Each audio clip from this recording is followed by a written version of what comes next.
Molly draws something very important. O'Brien forgot his wife was pregnant. Oops. And Jake and Miles go over the interphasic coil scanner, ODN recouplers, and quantum flux regulator, Mark III. Hey, everybody, and welcome to the Seventh Rule with Cirroc Lofton. Hello, hello. We're joined by a very special guest and friend of the show, Mr. Robert HEWITT WOLFE. Hey. All the way from cyberspace. My name is Ryan T. Husk. Today we're doing a quick review, fun review, awesome review of Deep Space Nine's Season 4, Hard Time. This was another very memorable episode. How you guys doing? Doing good. Surviving. Doing good. Yeah, doing good. Nice. Actually, Cirroc's jacket almost matches Echar's face. Right? Yeah, it's close. A little bit. Oh, I do want to give before we get started, a quick shout out to our good friends at Shout Factory, because I don't know if you've heard, you probably have. They have a new documentary called Woman in Motion, Nichelle Nichols, Star Trek, and the remaking of NASA. Check it out. I haven't seen it yet. I'm hearing a lot of really good things. Quick description: the inspiring true story of how renowned Star Trek actress Nichelle Nichols pioneered the NASA recruiting program to hire people of color and the first female astronauts for the space agency in the late 1970s and 1980s. The film will be available in home theaters, on digital, and on demand everywhere right now. That's in my own words. So, also speaking of documentaries, we've got the Voyager documentary Indiegogo happening right now. Check it out. The Seventh Rule is extremely involved. I'm co-producing, campaign managing. Cirroc is like in every event. We're going to do really cool stuff at Starfleet Academy. Let's talk about Deep Space Nine, shall we? Let's do that. All right. Hard Time, directed by Alexander Singer. Teleplay by Mr. Robert HEWITT WOLFE. Story by Daniel Keyes Moran and Lynn Barker. I don't know them. Did they pitch more than one? Daniel Keyes Moran is a science fiction novelist. And he was partnered with Lynn. I'm not quite sure how that came about. But they did get invited to pitch. I'm not sure whether they may have written a spec together. I'm not sure. And they came in and pitched this to me. I feel like during season 2. Wow, and then it really? took a long time to get it to move forward. And I feel like they originally pitched it, I think it was a Bashir story, but I'm not 100% sure. So might have been a Kira story. I can't even remember anymore. It's been a long time. It took so long for me to kind of sell everyone on it that we lost track of them. Like, we couldn't find them. This is back in the day, right? And none of their contact information was good anymore. Well, did you try Facebook? Yeah. No. There was no Facebook. There was no Twitter. There was barely an internet. So I think we ended up, I don't even know. I just asked Paramount to track the guy down because I'd sold it essentially to Ira. And I think they looked for Daniel, not Lynn, because Daniel or Dan, I'm not sure what he goes by, to be honest, is a novelist and was probably a little easier to find. Mm-hmm. I do remember one story where they did find a Daniel Moran in New York, and it wasn't him, but it was a guy who was an ex-NYPD detective and a PI, and he offered to find him for us. I can find him for you, though. I can find him for you, though. I'm not him, but I can find him for you. I don't know whether that's how they found him or not. I feel like they went through his publisher, right? Yeah, it was tough, and then we finally found him, and he'd sort of given up. I mostly spoke to him. I barely talked to Lynn. He and Lynn weren't working together anymore, so we had to make sure we got her paid too, because they pitched it together in the first place. And he'd kind of given up on writing for the show in the interim. It'd been 2 years, so I don't think he'd really even watched the show. And so, yeah, it was a whole thing, but it all worked out. Sounds like a whole thing. It was a thing. But it was a cool story, and I think it turned out to be a really good episode. Do you recall how he responded when you just kind of came out of nowhere and said, "Hey," a couple years later? I think he was surprised, and I don't want to put words in his mouth, but I think he was a little pissed because there was actually a Voyager story that had some elements that were similar to this, and I think he had gotten it into his head that maybe that it had been stolen from him in some way, shape, or form. The episode was completely different, and we sort of, once we talked him down a little bit, it all worked out. I can't think of the Voyager episode that would have these elements in it. I don't really. It was a first season episode, I want to say, and I don't really, or maybe a second season episode, and I have no idea which one it was. But it was something about implanted memories as a punishment of some kind. Okay, there was some version of that. Anyway, obviously that wasn't the case. I was sitting on the story. I was trying to find him and trying to sell Aron on it for 2 years, and finally did. And yeah, so it all worked. We worked it all out. But yeah, it was just a little bit of more of an odyssey than usual to actually buy the story. Usually it's pretty simple. And in the interim, I think also, that kind of ate up a lot of our time. So that's why, sometimes in these freelance situations, we offered the freelancer the chance to write the script. But in this case, we'd sort of unfortunately eaten up all our time. And so I ended up writing it myself.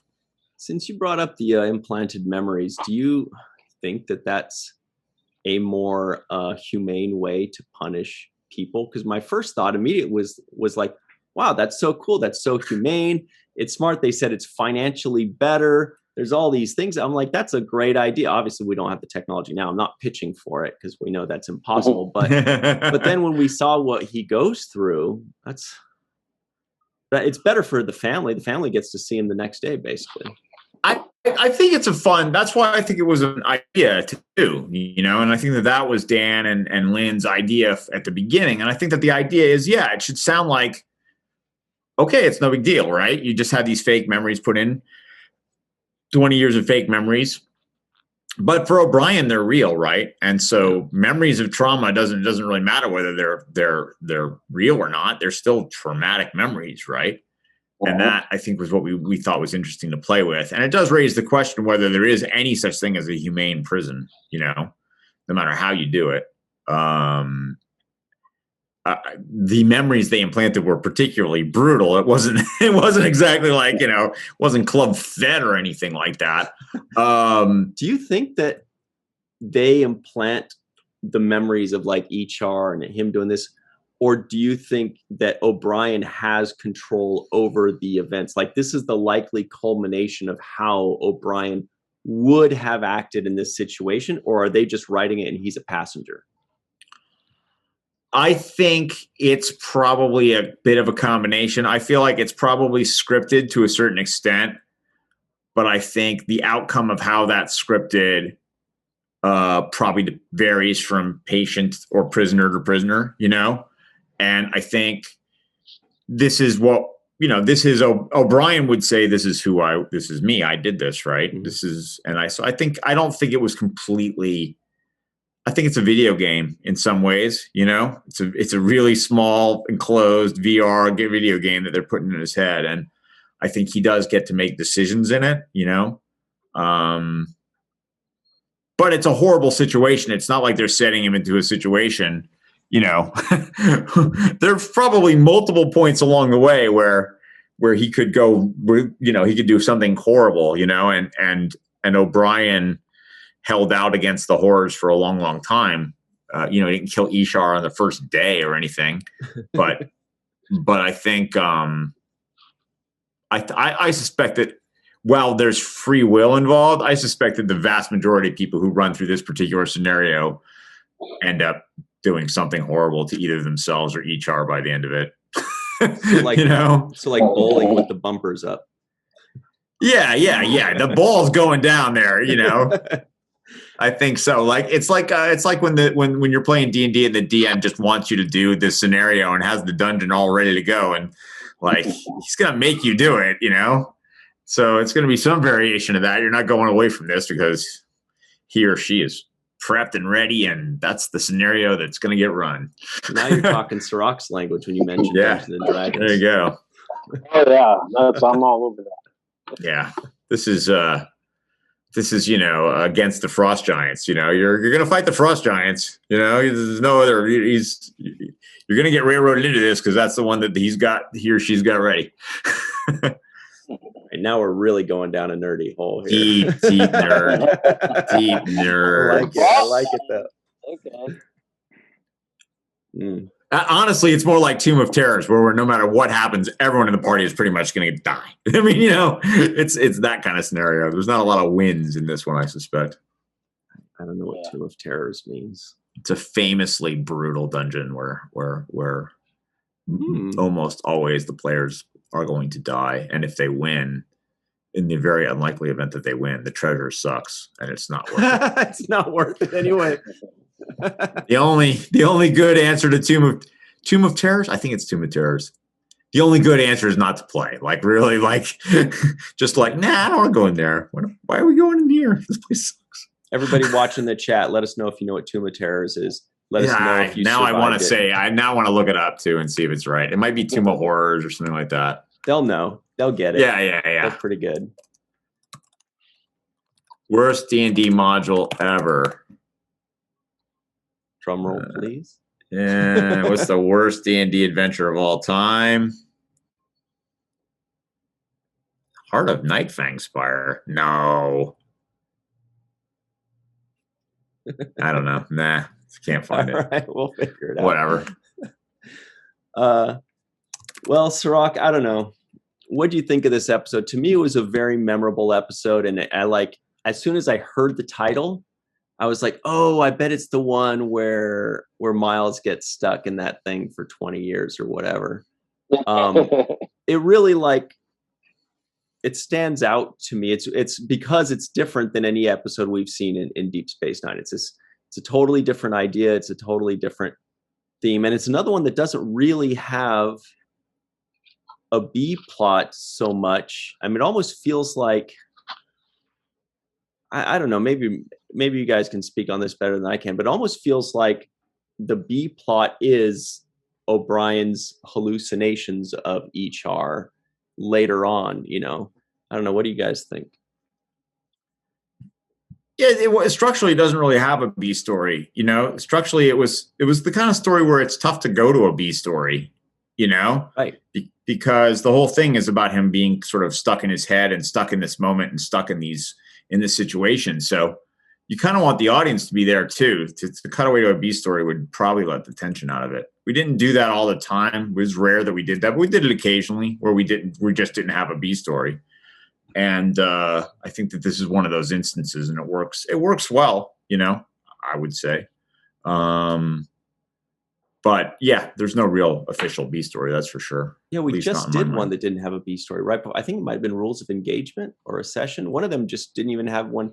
Well, it's because this has two stories built into it. There's the story that you see behind me and the story afterwards. So it already has two stories going simultaneously. Yeah, I mean, in a weird way, the B story would be the flashbacks to Echar and the memories, But it's just one of those episodes where we didn't do it. Like I'm trying to think of another one. Little Green Men, right? Doesn't have a B story, I don't think. Well, the B story, I guess, would be the people trying to bring them back. No, that wasn't even in. I don't think there is anything like that. Little Green Men. Past tense, the B story is the people bringing. That's what I was saying. Right? That's the one, yeah. But yeah, this one doesn't really have one, and it works without it. I think if you put in a B story, there wouldn't be enough to tell the actual story. And like I said, it would let the air out of the balloon. This is really a story about a man trapped in a place and trapped in a moment, and so like I said, you want the audience to be along for that ride. And that B story, cutting away to Jake learning how to fight with a bat'leth from Worf or something like that wouldn't have been very satisfying. Well, he did teach O'Brien about whatever it was that I said at the top. Interphasic coil spanner, ODN recoupler, and quantum flux regulator, Mark III. Cirroc, do you remember that scene at all? Shooting? Oh yeah, absolutely. I do actually, and one of my headshots are actually taken from this episode. So while I was watching it, that was one thing that I noticed. So, hey, that's my headshot right there. So as I was watching it, I said, "Oh, they must have got it from here. That's pretty cool." But so no, I do remember a little bit of it, but not too much of it. I mean, it was just a few lines in this thing. Mm-hmm. And the tough lines were on Column for that one. How cool was it that Column just completely carried that episode? And you guys probably knew that he could already. I mean, that's part of why we kept giving these kinds of episodes to him, because he can carry the whole thing, and just because he's a terrific actor and just could carry and could go to all the emotional places we wanted him to go. Which is why, we used to call these like the O'Brien Must Suffer episodes that we would do like once a year. I didn't realize you guys said that, because the whole I feel internet, like we did, yeah, or maybe the internet did. I don't know. I don't remember what the origin of the term is, but it's really a compliment to Colm, right? Because he just could just kill with these episodes. He'd do such a great job. But the other thing was the character was set up the best for it too. Because he had a pregnant wife, young daughter, and so if it were Bashir going through, which I think was who it was originally proposed for, he just doesn't. There aren't as many people like depending on him in the same way, And even Sisko, Jake is old enough that when Sisko, there are some Sisko Must Suffer episodes too, There's plenty of crazy, in a weird way, like Visitor is a Sisko suffering episode, right? Mm-hmm. But it doesn't carry quite the same weight in some ways, just because by this point, Jake is like 16 years old, I think. Is that about right? 17, maybe? About 16, 17, yeah, right there. Yeah, somewhere in there, right? So that character isn't as dependent on his father as like Molly and Keiko are, like, and Sisko's not married. So it just the stakes are clearer and stronger with O'Brien, especially when you do these kinds of episodes, because it's just so clear. Like, if he doesn't get his stuff together, he's not the only. You could say it. Whatever. He's not the only victim, right? And that makes the episode more powerful. Yeah. Was Molly a victim, or was she the villain? Yeah, she's the antagonist. She was very aggressive with her poor suffering dad. She's like, "Daddy, hurry up and look at my coloring." No, she's clearly the victim. We should have had Hannah on. Actually, Hannah's moving right now, so she's not really available to come on. But as we're watching this, I was thinking, damn, I would have loved to have her, because she was also in one like just a couple weeks ago too. But they're moving. But yeah, she had a lot of scenes and a lot of lines, and she even had like the final moment. I don't know, I really liked it. Yeah. Obviously, everyone in this is the victim, right? The antagonists are mostly off screen for the entire episode. The bad guys just sort of do their thing and then split out in the teaser. They're done.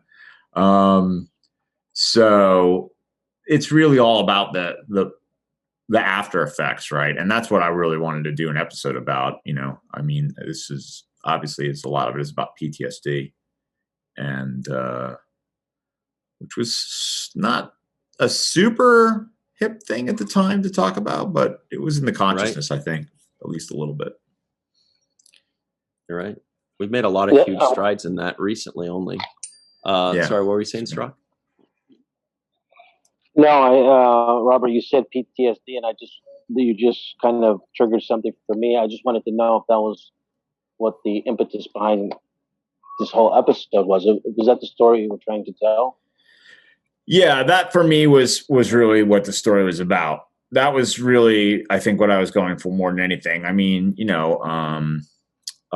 wife at the time, still my wife, but at the time my wife was a psychotherapist, so she was very familiar with that. And she was working with some high school kids who were struggling with some issues. My father was a war veteran, so he certainly had his demons. Right. And that I think was really my interest in the episode more than anything, was like as a cool way to sort of get into those effects of what happens to someone when they go through trauma and when they're struggling with trauma, with past trauma. So that was really what it was about. Hold that thought. I definitely want to talk about that a bit more. We have to take our break super quick. The fastest break in the world, in the quadrant. I do want to give one final shout out to the Indiegogo for the Voyager documentary. If you love the Deep Space Nine documentary, if you love The Captains, if you love Chaos on the Bridge, or all of these awesome documentaries by 455 Films, go check out the Voyager documentary on Indiegogo. We'll have the link in the description box below. Check it out, jump on it quickly, make it happen. It's Voyager's turn. We'll be right back on The Seventh Rule. Hey everybody, welcome back to The Seventh Rule with Cirroc Lofton. Hello. We have writer, superstar, producer extraordinaire, Mr. Robert HEWITT WOLFE today, regaling us and teaching us all things writing. Here are some quick trivioids that you may or may not like. Chief O'Brien draws a line in the sand. That's okay. We'll mark that under not like. I guess you could say that. Chilash fruit makes Miles feel better. O'Brien forgot his wife was pregnant. Oops. Chief has 3 counseling sessions a week with Counselor Telnori. I did kind of wish we met Counselor Telnori. Yeah, me too. Just to see what he was like, because it's clearly some kind of alien with a name like that. Yeah. Ichar likes to draw Isikas on the ground. Jake and Chief go over the interphasic coil, spanner, ODN, recoupler, quantum flux regulator, whatever. Molly draws something very important. All right. There's only so much techno babble I can survive in a 1 hour span. So anyway, you were saying about the PTSD, because that definitely came through in the episode. It was very clearly about that. It was not just about the memories that he was having, but how he was reacting towards everybody else. And what I had forgotten until just watching it again was how powerfully it affects Miles. Not the memories weren't what was driving him to consider suicide. It was how he's affecting everybody else. So he's very cognizant of the fact that he is hurting other people. He's not looking at himself like a victim. He's looking at himself like, I'm the monster. I'm doing bad things to people I care about. And I thought that was a really good depiction of PTSD, because they're not always thinking, I'm this victim, I'm this victim. They're thinking, God, I'm being terrible to other people, which makes them feel so much worse. And it's this terrible burden to carry. Yeah, again, like I think my wife helped a lot with some of the real of all that.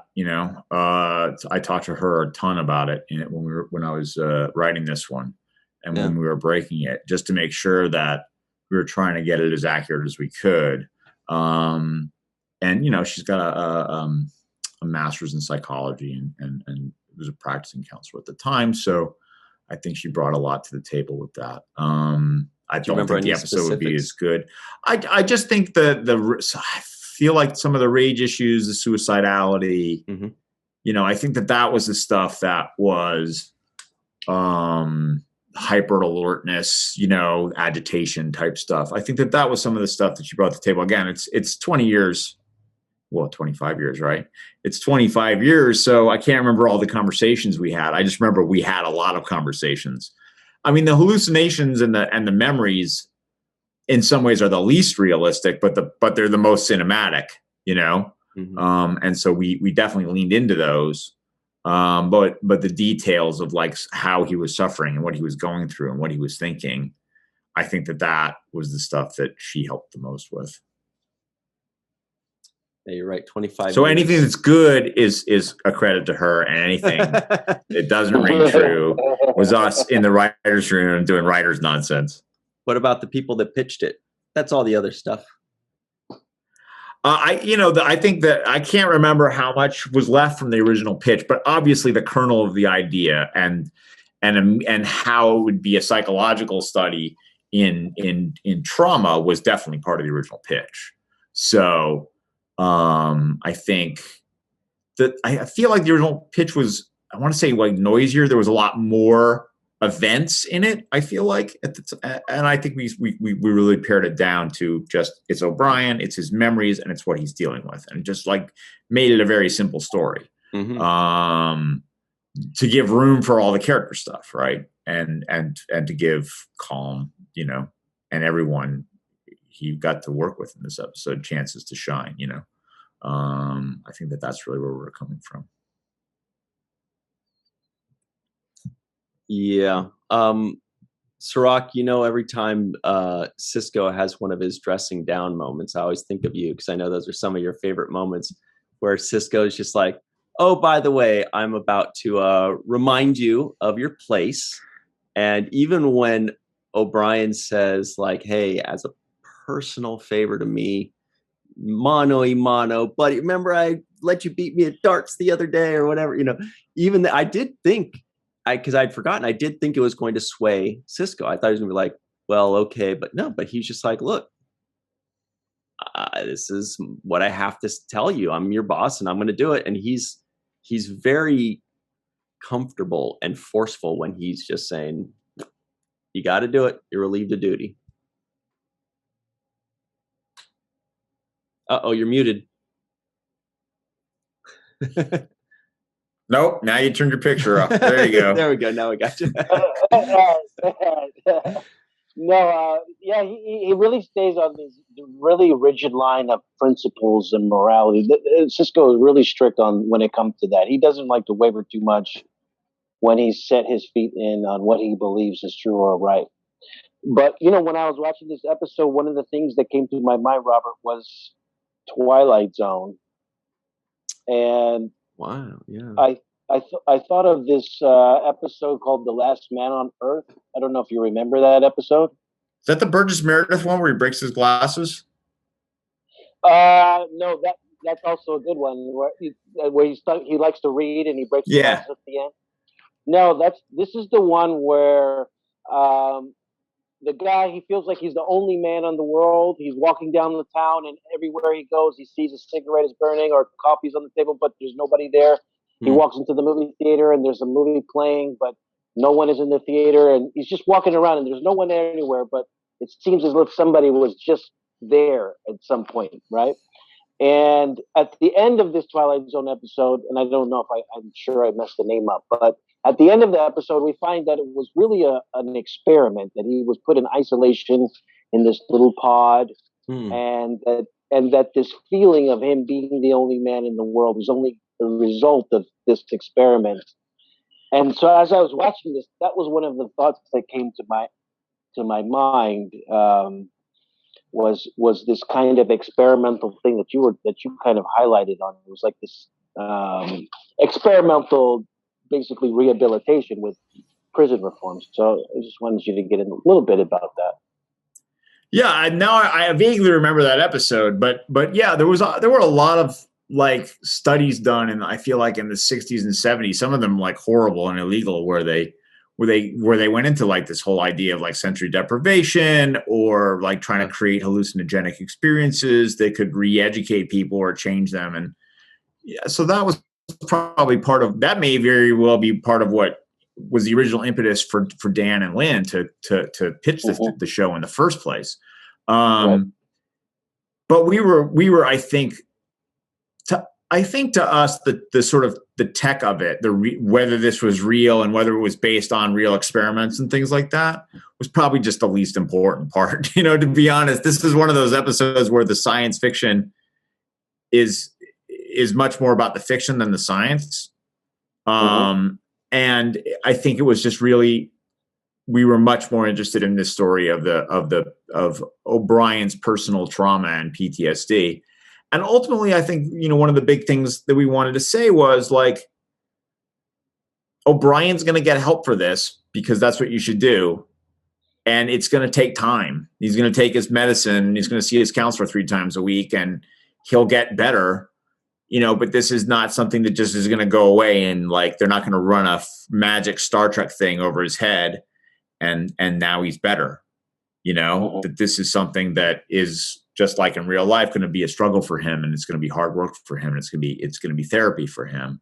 Right. And one of my big regrets, honestly, is we never saw that again. I wanted to revisit it, Yeah. And I think on a show now, you would. A show now would probably, you'd see him in counseling and you'd follow him, and you probably wouldn't do this whole arc in one episode.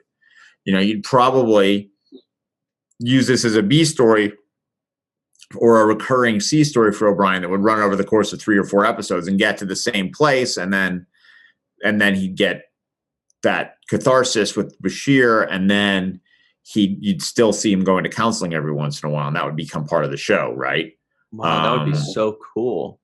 And then you do see the sessions with the doctor, Telnori, and all that stuff. But that's just not how we did it back then. Like that just wasn't, they let us do a certain amount of continuity on the show, but they didn't let us do that. Like we weren't going to be able to do that.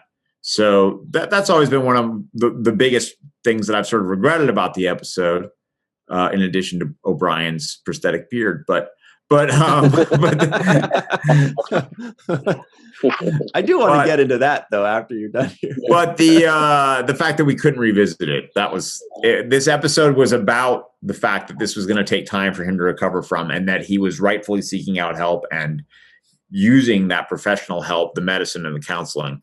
And the fact that we never got to follow it up sort of made it feel like it was just, that's it, the end, magically everything's fine. Where of course in the real world it would be years of work to get completely over something like this. And you never really be over it. You just have to learn. You'd learn tools to not have it screw yourself up all the time.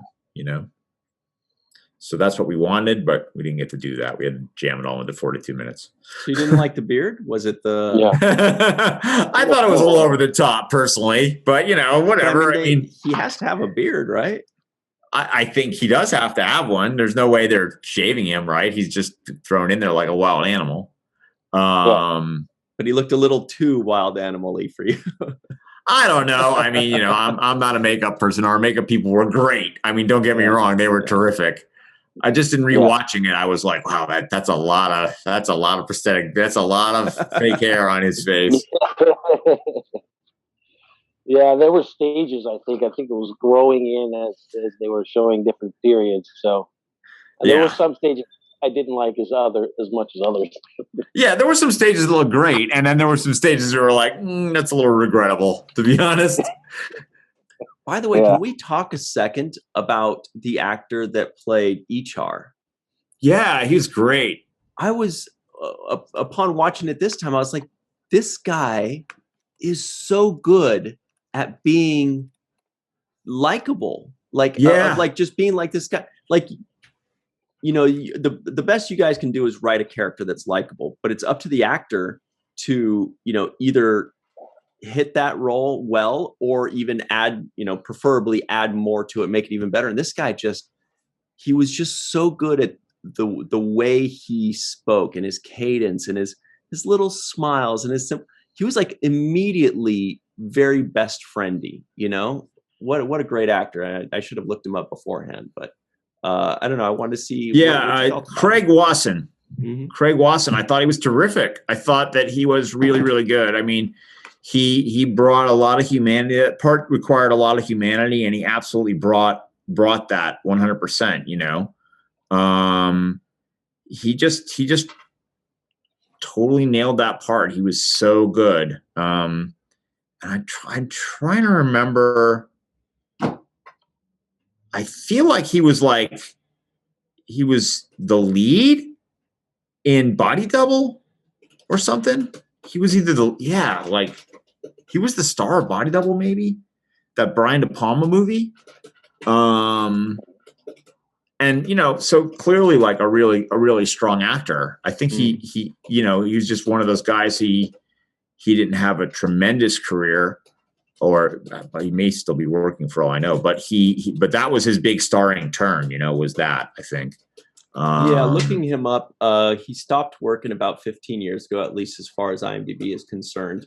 But he's got 80 credits, so he definitely did a lot of things, but probably nothing to, jump out at you. He's done like Walker, Texas Ranger. He did one Star Trek thing, Touched by an Angel. There was one role that it says he played a pornographer. So I don't know. But like, he was the lead in a big Hollywood movie, and it's kind of like, I think, as Cirroc can attest, the actor's life is a tough one, but this guy's clearly very talented, and anybody who can, again, I always, people who can go on and get all that makeup on their face and still come through, that's a big talent. That's a lot. That's a very underrated ability to do that. And confirmed about Body Double, by the way, 1984. He did play, but do you know what the character's name was? I didn't know this. Jake. No, really? That's funny. That's funny. Yeah, look, I mean, it's like I said, Cirroc can speak to this. The actor's life is full of like ups and downs, and we just happen to catch a guy who, definitely is skilled enough to carry a whole movie, and we got to have him as our number one guest star. Yeah. I thought, Cirroc, you were going to jump in about the actor's life being hectic or whatever, but you're like, just I do know about the actor's life being hectic. Yeah, it can be somewhat stressful sometimes. Especially when we get those kind of rewrites, Robert, that you used to give us. Every time we talk, you get on me about the rewrites. That wasn't my fault. He never mentions it any other time. I know. Someone's mic is hissing real bad. I'm not sure whose it is. I think someone, when they're moving, your mic is hitting. It's like, psh, psh, psh. I don't know whether you guys are hearing that or not. I got a nice noise canceling thing, but I'm not hearing anything. Oh, do you still hear it? No, it's better now. I think it was Cirroc over there. It looks like it's all better now. Oh, now he's on mute. Yeah, you fixed it. Fixed it. Oh, that's cool. You still hear it? No, yeah, you fixed it. Great. Okay. Yeah. The last minute rewrites again. Like, I cannot tell you how we hated them as much as everybody did, but it was just like the way the show was. I think I showed you guys the marked up script the last time, and we were just always getting notes from like Rick or. There was stuff that we're trying to fix all the time and adjust for production and things like that. It was just a never ending moving target until the day we shot. Were there any times where you would get that last second note and you're like, oh boy, here we go. And then you looked at it, you're like, wow, that's a really good note. Thank God. You're like, thank God we got this in time. Sure. There's plenty of times where we got last minute stuff that it was like made the show better. Sometimes you could argue that wasn't the case and it was a lateral move, Right. But there were absolutely situations where like, oh, that's better. Or even like, I mean, the one that stands out always is the root beer scene in Way of the Warrior, which was done clearly was just on to fill time.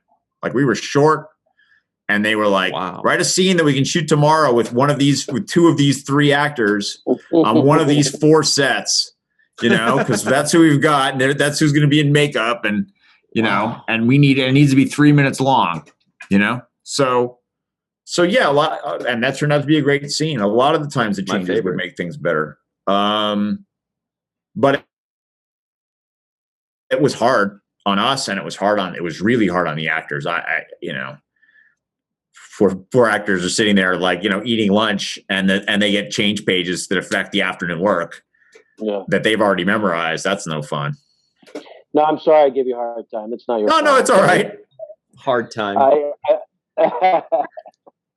I'm always giving you a hard time for no reason. It's part of the process, and we're all trying to do our part. So I know you're not trying to make my life miserable. We just sometimes think that. No, it's all good, man. You also didn't see us often enough to give us enough crap to so you've got all this stored up, Yeah, I got it pent up. It's been built we up. weren't on set all the time. So like when you're on set and this stuff happens, like you sort of eat crow right then and there, and you say your apologies and it's like, oh, I'm sorry, I had to make these changes because of X reason or Y. We lost this actor, or the weather is bad, or the set doesn't work, or whatever that makes you do these changes, or we got a note from the studio or the network or whatever. Or the actor who's sitting right across from you, it was the one who wanted the changes. So deal with that. No, no, you don't ever throw the other actors under the bus that way. But we weren't there, so we weren't there to eat. We weren't there to eat the crap that we deserved for these last minute changes. So you've got my full permission to exercise all those demons.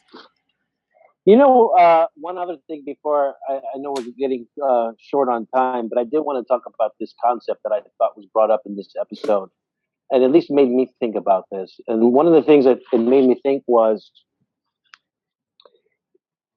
when somebody does time in jail, is it the time that is the punishment, like the taking away X amount of years from your life? Or is it the experience of those things that happened during that time? And I thought that was another good question that was brought up by this episode. Yeah, look, I mean, I think it's probably both, but this episode certainly says the experiences matter just as much as the time, and the feeling, and especially when a prison system is brutal, that takes a toll. The brutality, the daily brutality, the stress, the difficulties and the struggle, I mean, I knew two people growing up. Well, one of them was Peter Allen Fields, and another was a teacher at my school, who were POWs, essentially. Peter Allen Fields was a POW in the Korean War when he was very young. Wow. And I had a teacher who was like a missionary in China, and he was locked up by the communists for, I think, 7 years. And Peter was not locked up for very long, was not a POW for very long, from what I remember. But he had some horrific experiences that haunted him, I would say. And this teacher of mine also, he was locked up for a long, long time. And I think had a combination of both horrible experiences and those lost years. I think we're all experiencing a little bit the lost years effect right now, right? Yeah. Because of COVID. Right. And certainly, for me anyway, it's not the worst. I'm in a nice house and, with my wife and my dog, and we're managing. But that's and the internet, and television and there's all the things, but still, it feels like a lost year, and there's some damage there. Imagine that plus traumatic experience, plus, the conditions being horrific. I mean, that's just people break under those circumstances. It raises the question, and I think we wanted to raise the question whether that was the best way to deal with people who committed crimes. And I think like a lot of hopefully good fiction, it doesn't answer the question, it just raises it. And ask the audience to think about that, Okay. Yeah, it does. It just raises more questions. And it also makes, I thought that you dealt with integrating after the experience really well. The kind of uncomfortable, the PTSD that you would feel having gone through that. And I know personally a lot of people that have been locked up and now are out, and they feel the weight of opportunities not being available for them, or people looking at them differently, or they're carrying this record around with them forever. So it is also something that, I think that a lot of people are dealing with.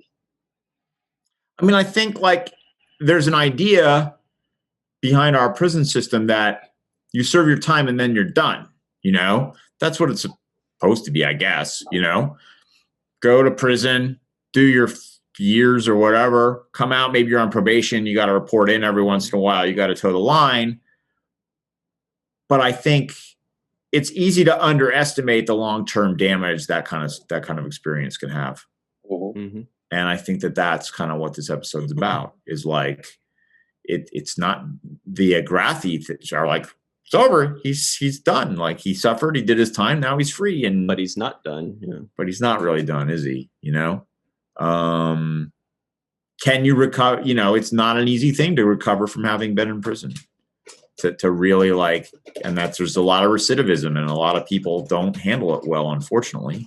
There are definitely people who do, and God bless, manage to overcome it. But I think it's naive to talk about the prison system as something that happens and then it's done, and not acknowledge that there's a lot of baggage after that. Mm-hmm. So we're just about out of time here, guys. I do want to point out also that there was a bullion in this episode, which made me happy. I like seeing their little blue heads popping up. It was a really cool episode, really interesting, and I'm really glad that we are understanding and talking about PTSD much more now. And episodes like this really help to highlight that, because it's a legitimate issue that people used to just shit away back in the 70s and before, you know.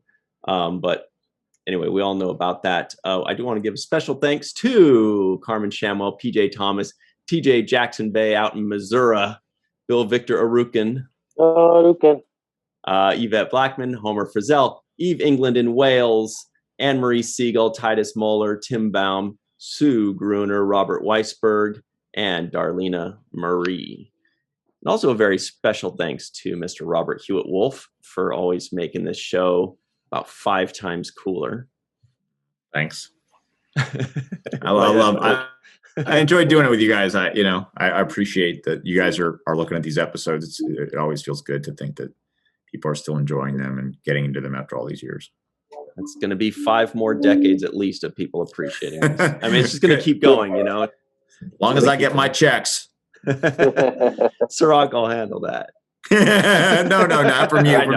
From the Writers Guild. From the real guys. Stop. Yeah. All right. So everybody at home, stick around for the free-for-all. We will be right back. Also check in the description box below for Mr. Robert HEWITT WOLFE's book trilogy that is really cool. I already bought the first one, and you are going to love it. It's YA fantasy. We should have talked about that a little bit more. We've covered it before. Everybody just go in the description box below, click the link, and you'll get all the information there. It's really good stuff. Definitely check it out. Stick around for the free-for-all. We'll be right back on the 7th rule. Hi, everybody. Welcome to the 7th rule. I'd like to introduce Ryan, Malissa, Cirroc, Carly, TJ. I'm Sue Gruner. Welcome again. Let's go. Did you get Homer? Let's rock and roll. And Homer Frizzell. Oh, I missed Homer. It's okay. Homer. He's somewhere in New Yeezy. Yeah. Oh, oh, there you are. Homer Freezy. That's where I am. In New Easy. Hello, everybody. And it looks like he's got a Chat Pack shirt on, but I can't tell for. I do. There it is. Yay. Hang on. Ta-da. Nice. The V-neck. Beautiful. You can get that at Melissa's store, Walking Art Made by Melissa, in the description box below. We also, I know for a fact, Dr. Sue Gruner, there it is, Abyssinian kiosk. Oh, that is nice. the Sisko Kid. How gorgeous are those Very colors? Wow. And the shirt disappears if you want it to, off and on. It's pretty cool. Very nice. I like it. I mean, since Brian, we're I'm showing pretty sure everything that's a off. Me Too comment. Well, what if a dude's wearing a shirt? No, that's still not right. Okay. Well, because it disappeared. It half disappeared. It did? I'd disappear with Yeah. this jacket if I had a green background. Yeah. Well, you can, Cirroc. You can set it up to where your jacket disappears. Also, Carly just has a the really head. cool shirt. Oh, the Ta-da! behind. Ooh, I like the rainbow. That's Chase Favorite. Masterson's creation. Check her out. All of the good stuff. It's bekindmerch.org, I believe is where you can find that. And Homer can verify Also, because Carly he has a Fair. mug. Just got this. Beautiful. Cool. Yeah. Mm. Shout out to Cheers. Chase Masterson. Ooh. All right. Let's get started, shall we? Enough screwing around, as Cirroc likes to say. Every time we're on break, he's always like, why are you guys always screwing around? Yeah, no. That sounds Yeah, that's me, all right. Yeah, that sounds like. So here's a fun question for everybody. This was a torturing Miles episode. What do you guys think? What's your favorite Miles O'Brien moment? Just ever. I know. ever. Favorite Miles O'Brien I'll- moment. You have I'll- 3 series to choose from. What are you saying, Cirroc? I have a favorite moment, but it's not necessarily a Miles O'Brien moment. That's the funny thing. Why are you But guys it always is. screwing around? My favorite moment with Miles is in the Lower Decks animated series, and when they basically say the greatest Star Trek character of all time is Miles O'Brien, Right? Chief O'Brien. I like that homage that they paid to him in there. Totally. So that's my pick. That's why I say we have 3 series to choose from, but now it's down to 2. Down to That was really cool, though, wasn't it, Cirroc? That was one of those moments where when I saw it, I was like, damn, I wish I could see Cirroc's reaction to this. No, I loved it. I was like, because everybody was thinking that they would say Spock or Kirk, but they said when they went O'Brien, I was like, all right. They went for the Salt character, the guy who was flying under the radar, wasn't overly, hogging up screen time from anybody, and just a guy who was always put in work, showed up, got the job done, and it was a likable guy because Miles never really picked fights with anybody or gave problems to anybody. So I like the fact that they paid homage to his contribution to Star Trek. By the way, everybody, how cool is Carly's new hair? Look at that. That's Paying what I've been homage. trying to say. It's quite awesome. awesome. Weird. Strange not having any hair. Carly, do you have a favorite Chief Miles Edward O'Brien moment? The mix, actually, because I really love pretty much just any holodeck time of him and Julian getting crazy, doing whatever dorky boy thing they're doing, like the Alamo. But one of the things I really loved, and I know Ryan will get this and Melissa, but it's when he takes home Bilby's cat. Oh, I don't remember that. It's when he goes undercover for the Orion Syndicate, and I don't remember if he's supposed to be going after Bilby specifically. I think that was what his goal was, but whatever happens in the long run, he ends up taking Bilby's cat home and keeping his cat. So me being, the cat rescuer, I'll take any cat home. So, and I was like, yay, Miles did what I did. So. Best cat moment was, I will feed him. Tell him he is a pretty cat and a good cat. And a good cat. Well, that's a good one. You said you had like a mix of things. Was that the main? Those two, mix? mostly anything holodeck, and then that cat scene. Basically, I really like that. So, well, Melissa, do you have a favorite Miles O'Brien moment, cat related or otherwise? I don't know if I have a favorite. There's some moments that do stand out, like Yeah, the holodeck stuff is fun. Holosuite, holodeck, whatever. But I also like the episode where Kira kicks him off of the runabout because they're having that chemistry.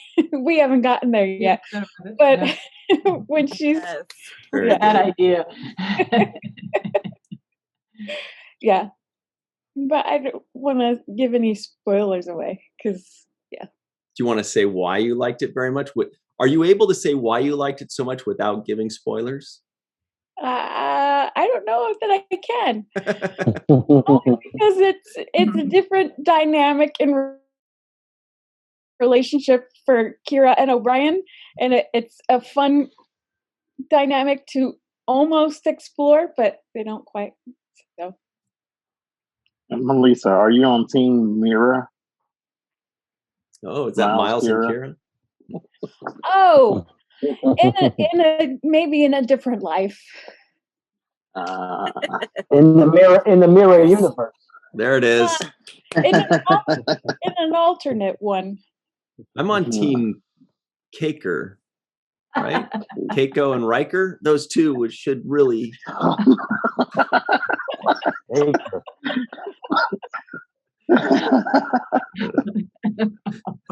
That's a better question. Mix two Star Trek characters' names. Yeah. Put them as a couple. Come up with your own. Yeah. TJ, do you have a favorite Miles moment? Well, first of all, I have a favorite original mixed characters names. This has probably never even been thought of before, but I thought it would be like my two favorite Voyager characters are Tuvok and Neelix. So like they could totally put those together and maybe call them like Tuvix. Huh. Mm. Clever. 100%. Creative. Brilliant. I've never thought of that. Did you see that meme? Light bulb moment. No one's ever thought of that. Did you see that meme that just somebody posted just really recently where Chakotay tells, Janeway's like, hey, do you want a snack? She says, sure. And he holds it up and it's like Twix, but it looks like Tuvix. I love that. Her face is just like, yeah. That was brilliant. They also made one that changed up the Netflix picture for the Making a Murderer. Only they put Janeway's face in there and then Tuvix at the bottom. So then they changed Netflix to Neelix. Yeah, Neelix and Chill. So okay, sorry, so all right. What's the real question again? Oh, Miles O'Brien's moment. Okay. I got like 3 of them, and since I think everybody's pretty much gone except for Homer, I'm going to take his answers. Sorry, Homer. I always do. The first thought I had was Redemption in TNG, the Klingon Civil War episode, where they're, I think, kind of skeleton crewish because everybody has to go, command another ship or something, and Worf is gone anyway, and so Chief O'Brien is manning the big bad Horseshoe Tactical Station. Yeah. So don't get it twisted. Yeah, he's a non-com, and they stick him in the transporter room, but dude got skills. Mm-hmm. And let's see. Second is what was the second one? When he wished Keiko was more like a man.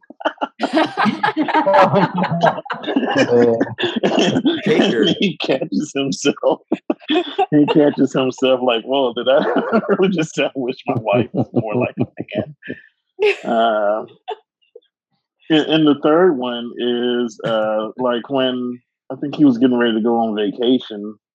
Yeah, he suffered in that episode too, but before he suffered, he was like so frantic trying to make sure that everybody knew what to do while he was gone, and they basically had to shove him out of the airlock. Like, dude, we can live without you for a week. Go, go have a vacation or get kidnapped by Cardassians or something. And so I appreciate that about his character because, it just shows how invested the character is in the work that he does. That he, he just owns it all and wants to make sure that it's done right and everybody's ready. So yeah, when O'Brien goes on a trip, it's a vacaco. So yeah, let me get that agonizer if you would. Yeah, my bad. Was that out loud? Sue, I don't think we've heard yours yet, right? I've got 3. Okay, so there's a time that Keiko came out. I guess she had been on Bajor, and she returned pregnant, and Molly says, "I have a brother," and she says, "I was going to tell you," or I can't remember word for word, but he said, "Well, you were only here for a couple of days," and I thought it would take more than once. I think he hoped it would. That was hilarious. There's, I'm pretty sure it was him. I hope I'm not getting him confused with somebody else. But when he was playing darts and he was in the zone and he hurt his arm, he was out for the count. I thought that was priceless. What a bummer. And then when Nog got accepted into the academy, he said, I can't remember who he said it to. I think it was Dr. Bashir, right? He said, "I'm going to have to call him sir." Yeah. Yeah, your first example was later on in that episode was when Chief says, like, "You want to try for seconds?" Or what? Not seconds. He says twins. That's right. She's like, "I don't think that's how it works." That way. Yeah. Seconds, twins, whatever. Whatever. The seconds you can go for, twins you can't. Yeah, right. Homer, did we steal your ideas? Yes, but I have a safety or a fallback, and we haven't seen this episode yet, but he is a Klingon. The ugliest Klingon ever. Yeah, that face is so lumpy. And how he's so whiny and complaining about it too. I like the pain. I think that's one of the lines. I don't know. T-Pain. That's it, Homer. I thought you had more than one. You seemed like you had a few. I was thinking about a lot of stuff, and then I just thought I could get away with saying that. I think it's also his casual wear, which gives Jake Sisko a run for his money. And then there's a moment actually in this episode where at the end, Bashir offers to be the counselor, and he pretty much is like, "No, thanks." Yeah. So I like that sort of banter that they have, and the lighter moments are good. Yeah. He says something like, I'll take my chance. Yeah. Oh, he totally he can be a whiner. That's what we like about him so much. Yeah, that's part of his character. Did really like TJ's answer about Next Generation, because that's kind of where I try to look back at like the coolest moments, and it was him on the battle bridge. But I'm remembering, I think it was in the very first episode in Encounter at Farpoint, where he and Geordi, I think it was, were doing the battle bridge with Riker, and maybe you guys can correct me on that, when he was saying, the manual, or no, maybe I'm getting those confused, because Riker was on the regular bridge when he did that. But anyway, yeah, O'Brien on the battle bridge. I think that was the coolest moment in Red. The saddest moment for me, though, was when on the Deep Space Nine pilot Emissary, where he was kind of mean to Picard. And I was like, when I saw Picard there talking with O'Brien, I'm like, oh, good, they're going to be like reliving old times and everything. And O'Brien's like, whatever, dude, it ain't that deep. I worked for you, but we're not friends. And that kind of made me sad. Like, come on, man. For shoving him in the transporter room. So. Yeah. Remember, he was kind of mean to him. They were all mean to I have to go back and He check that suffered out. so much. Yeah, I have to go back and look. Yeah, it was. I don't remember exactly. Picard said something like, what was your favorite transporter room 3? Was it? And O'Brien was Oh, like, it's just a yeah, transporter room. yeah. And then he just said like, what did I say? That's what he said. It's just a transporter room. Yeah, that's what it was. And he I don't know. Made Remember me that. sad. Hmm. He wasn't like Yeah, horribly I mean remember to him. that scene. Anyway, so since we have a few minutes left, let's get some couples in. Let's do it. So we got Keiko and Riker. That's the obvious one. That's the one that everybody's been clamoring for. Cirroc, do you have a couple you've always wanted that's the obvious chemistry? Are we keeping this DS9 or Anything? Oh, Couple. How about Dork? Kira and Odo, yeah. Dork. Yeah. Odo Odo? or Dork. Odira. Wodo. Jackson Wharf. Dorks. Torques.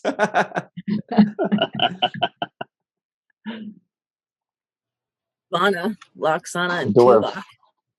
Okay. Wow. Loxana and oh god, Tuvok would hate There her. couldn't be two more opposite That's attraction perfect. story. Yeah. Ivana. Like the odd couple. So, All right, Homer's definitely sitting on one. You can tell. He's ready. No, I'm not.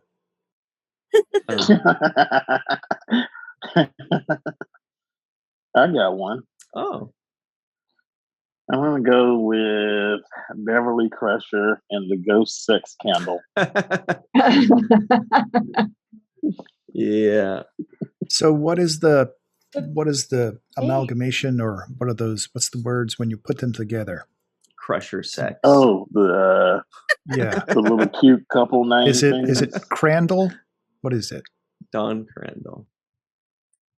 Oh, I see. Crusher and the candle.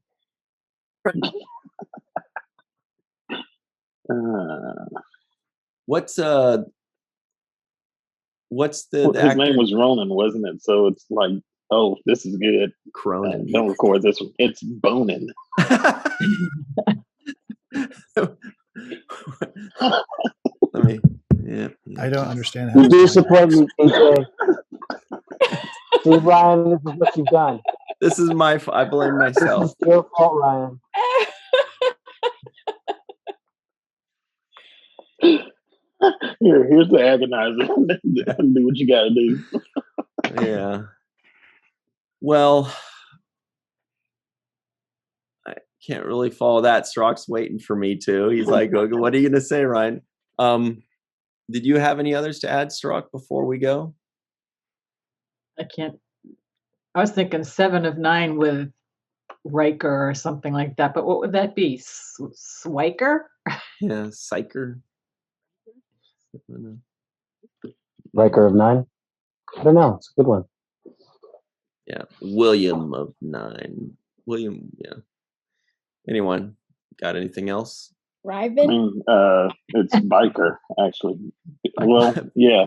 I think Troy called him Beal exactly one time on screen. So I'll take that and make it Biker.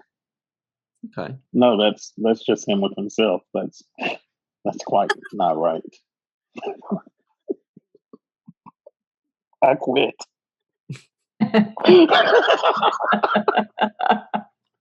Right now, people in the Sometimes chat it's good. are coming up with way better names than any of us right now. They're just nailing this.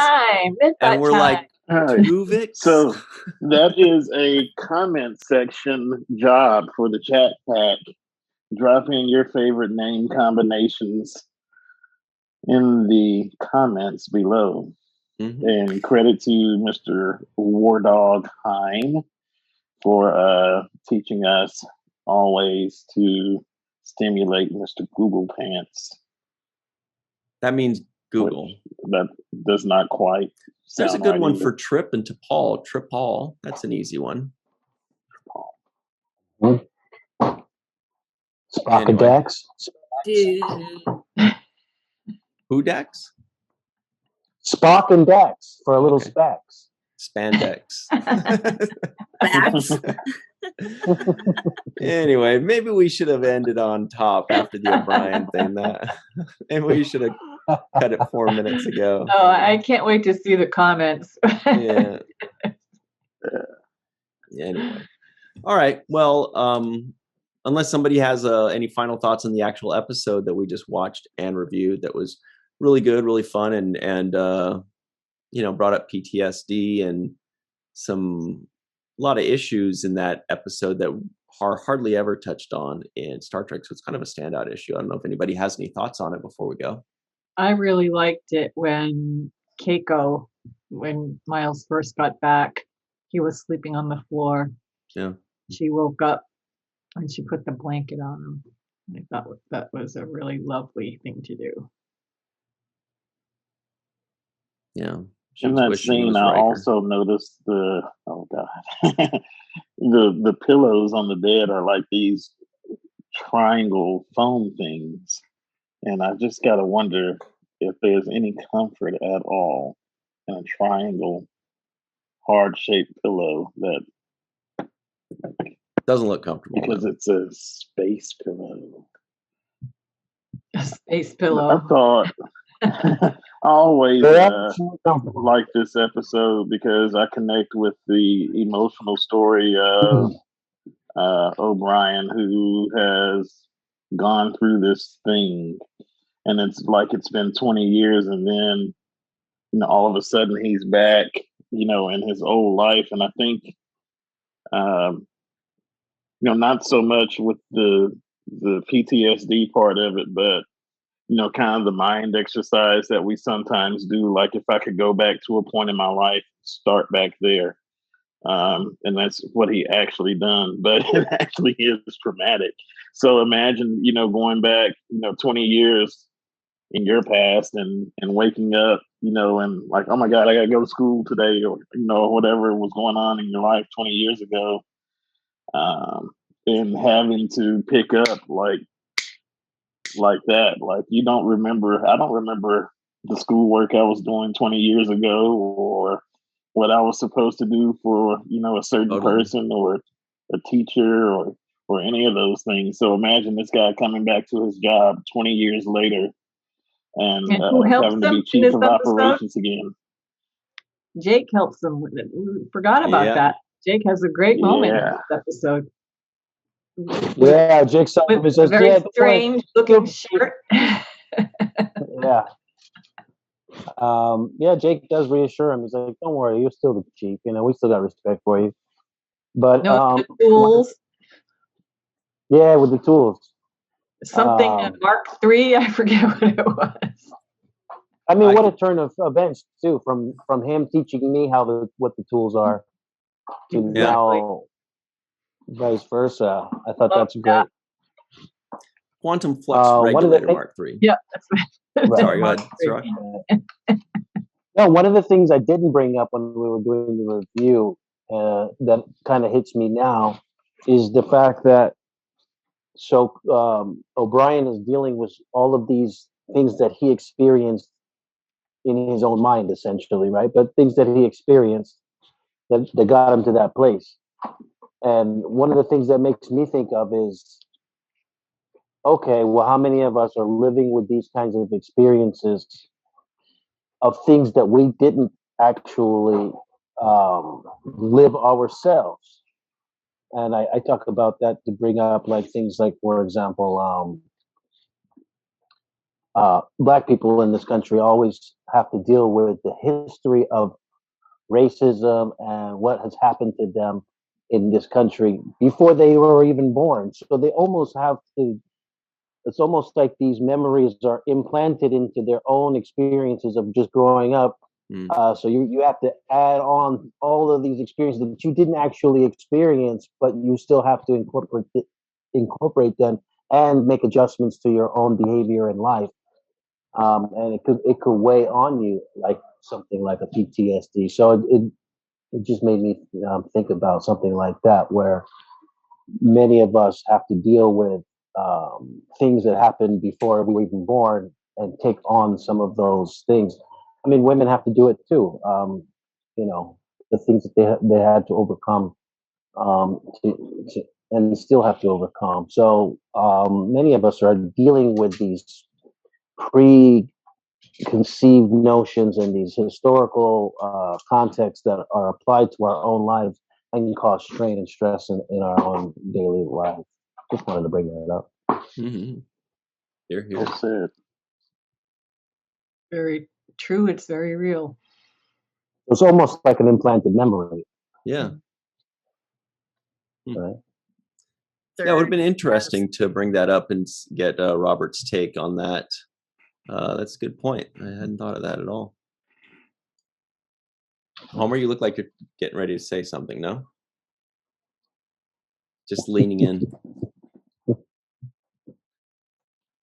All right. And Sue, I actually just thought of you recently because I was reading an article that talked about fruit flies, and it talked about how they can be genetically modified to change their color, and so some of them have been. Yeah, so they mentioned producing a batch of electric blue fruit flies through genetic modification, and the offspring of those fruit flies were also blue once they changed it to the genetic level. Okay. Wow. So I was thinking about you. It's like, oh, that's something that Dr. Sue would be interested in. Fruit flies are cool. I'm sure Muhammad works with fruit flies. That's exactly it. Yeah, shout out to Dr. Muhammad Noor. Also, it's important to try to say blue fruit flies 5 times fast. Blue-eyed fruit flies. Blue-eyed. Oh. Yeah. Blue-eyed fruit flies. I thought Cirroc was going to break into song when he said they had offspring that were blue. It's like that song, I have an offspring and he is so blue. I'm blue, da-da. Whoops, we should have stopped recording. Yeah. Before you do that, at least one more shout out to your shirt, NASA. And NASA landing the Perseverance rover on Mars, and all the wonderful HD pictures and videos of the red planet that are so cool. Brand new, never been seen before. So if you, even after this free for all airs, have not seen them, then I suggest that you go and do so at this time. It's really cool. And I'm going to make a shout out too to the movie Woman in Motion. If you have not seen it, it's streaming. And have you seen it? Have you guys seen it yet? No, we actually gave it a shout out at the beginning of this episode. Oh my God, it is unbelievable. Yvette was kind enough to invite me to watch with the Sci-Fi Sisters and some other people on the Eisenberg.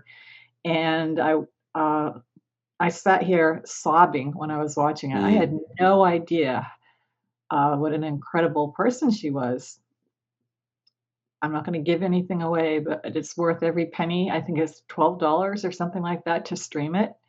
And I recommend it highly. With just make sure you have tissues while you're watching it. This is the story about Nichelle Nichols. This is her story. Yep. She was so much more.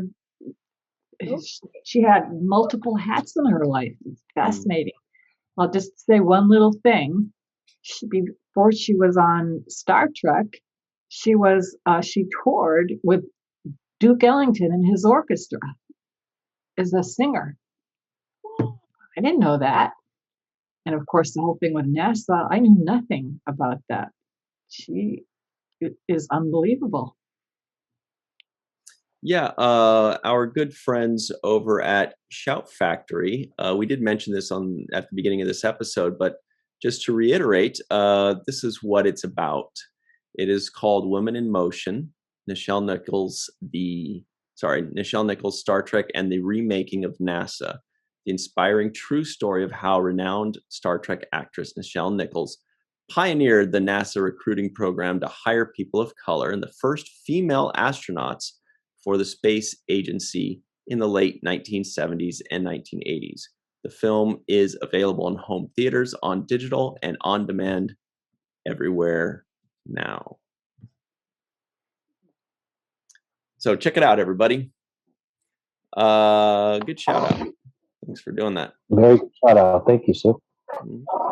It was awesome. I will see it again, and I'm sure I'll buy the DVD or Blu-ray, whatever. It's Mhm. just, there's just so many aspects of her that are astounding.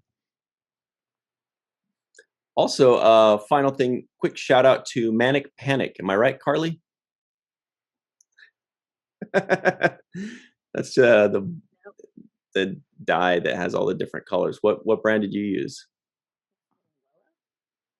They do normal hair color, but they also have like really vivid colors that they use. So it's actually like dark blue and purple in the back too, but Wow. not as noticeable since there's very little hair there now. So Looks awesome. thank you. Called the Arab hair. The Arab hair. The hair. All right. Well, thanks everybody for joining us. Homer, Sue, Carly, TJ, Melissa, Cirroc. We got another one in the bag. It was a fun one. Lots of good stuff. Very special thanks to Robert HEWITT WOLFE for joining us and teaching us things and making this show extremely interesting for us to do. Thank you to everybody at home. Thank you to, somebody did mention the Eisenberg, Mr. Aron Eisenberg, that the ship is named after, our favorite human in the world. And we'll see you all very soon. Always remember the 7th rule.